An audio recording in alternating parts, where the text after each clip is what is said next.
Comme la porte ne voulait pas s'ouvrir, il a demandé à sa mère et sa sœur. Hein? Quand il est parti, la porte s'est ouverte. Très bien. Quand il a accepté, Dibangé a accepté de parler avec sa mère, la porte s'est ouverte. Parce que pendant 7 ans, Dibangé n'a pas parlé à ses parents. Il est parti en France, il a coupé les ponts. On dit couper les ponts, ça veut dire il n'appelait plus, il n'écrivait plus, personne ne savait où il était. Sa mère est même morte, il ne le savait pas.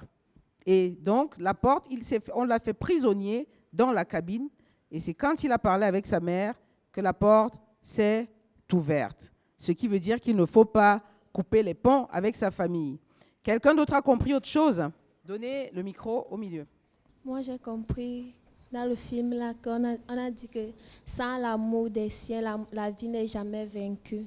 Sans l'amour des siens, oui. L'amour, hein, la vie La vie ne vaut pas la jamais peine. vaincue. La vie ne vaut pas la peine d'être vécue. Sans l'amour des siens, la vie ne vaut pas la peine d'être vécue. Et pour toi, ça signifie quoi?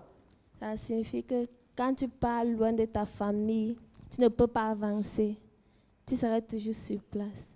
Donc, pour réussir, tu dois avoir les gens à côté de toi pour te soutenir. C'est très bien, applaudissez pour elle. Mais ça veut dire aussi, on ne dit pas qu'il ne faut pas partir, mais même quand tu pars, parce que beaucoup de gens partent pour étudier, d'autres s'en vont pour travailler, mais si tu pars, il faut toujours garder le contact avec ta famille. Comment on garde le contact avec sa famille? En prenant des nouvelles. En prenant des nouvelles, comment? Aujourd'hui, comment tu prends des nouvelles de ta famille? J'appelle. L'autre message qui est fort à travers les symboles, c'est qu'on s'aime tant et si fort dans la famille que même ceux qui sont partis continuent à nous parler, même si on ne les voit pas. Ils peuvent parler à travers, par exemple, moi ce matin. Je ne suis pas dans votre famille, mais je suis en train de vous parler. Et quand je vous parle, je vous passe des messages qui sont semblables aux messages de votre frère, de votre mère, de votre père. Et que dans la vie, il faut apprendre à écouter même la nature, parce que même la cabine téléphonique se ferme. La cabine téléphonique parle. Même la porte de sa chambre se ferme. Il essaie d'ouvrir et se ferme. Il faut à un moment donné se poser la question de savoir qu'est-ce qui m'arrive, qu'est-ce qui peut se passer aujourd'hui, qu'est-ce qui va se passer. Essayer de se poser juste les questions, essayer de réfléchir et d'essayer de faire attention à ce que la maîtresse va dire, à ce que la directrice va dire, à ce qu'un enseignant va dire. Les parents vont dire. Oui. Il y a un message qui vient. Même si le papa était déjà parti, même si la maman était déjà partie, il passe par ces personnes pour vous passer un message, surtout le message positif. L'amour de la famille est tant et si fort que le message de la maman est parti et la force revient à la petite sœur qui lui dit « Il faut venir, c'est important, il faut venir ».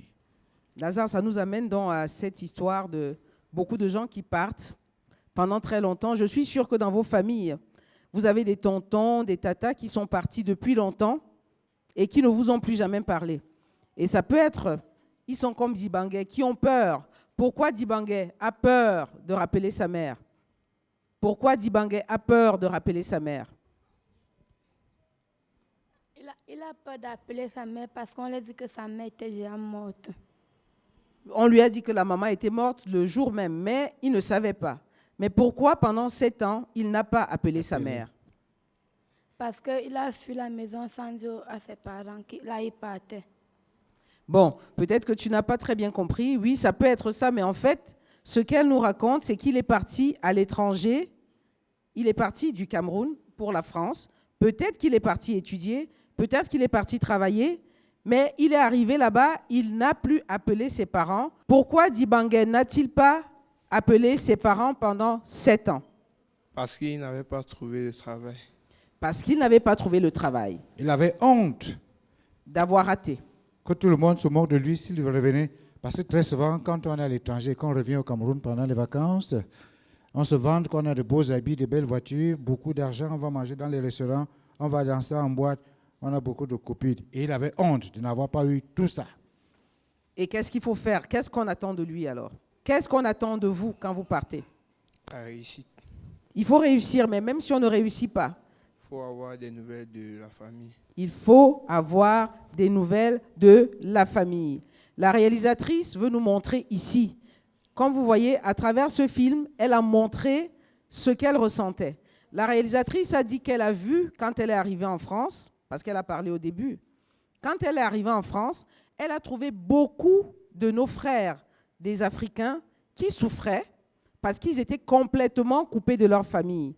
Ce qui veut dire que même vous qui êtes ici, si vos parents ou bien une personne de ta famille est à Douala, toi tu es à Yaoundé, est-ce que tu coupes les ponts ou bien tu ne dois pas couper les ponts? Je ne dois pas couper les ponts. Tu ne dois pas couper les ponts. Même si ton frère est à Mvokada et toi tu es à Obili, est-ce que tu dois couper les ponts? Non. Dans son message, ce n'est pas seulement pour ceux qui sont à l'étranger. C'est pour dire, il faut chercher toujours à avoir les nouvelles de tes parents. Il ne faut jamais couper les ponts. Est-ce que vous connaissez parmi vous un de vos tontons qui ne vous a pas parlé depuis? Quelqu'un a un tonton ou une tata qui ne lui a pas parlé depuis? Oui, vas-y, tu as le micro. Mon oncle paternel, Ton oncle paternel, il est où? il est en France. Il est en France. Oui. Il ne t'a jamais appelé. Oui. Et toi, tu l'as appelé? Non. Mais pourquoi? Qu'est-ce que tu vas faire aujourd'hui? Parce que tu peux prendre de ses nouvelles aussi. Oui. Donc, tu vas demander à ton papa son numéro. Oui. Et tu dis, papa, appelle notre tonton. J'ai envie de lui parler. C'est ce que tu vas faire? Oui. Ben oui. Ce n'est pas seulement les grands qui doivent appeler les petits. Les jeunes aussi doivent appeler les grands. On est d'accord? Donc, si vous avez un tonton à qui vous pensez, ou une tata, ou un ami, n'hésitez pas à lui passer un coup de fil.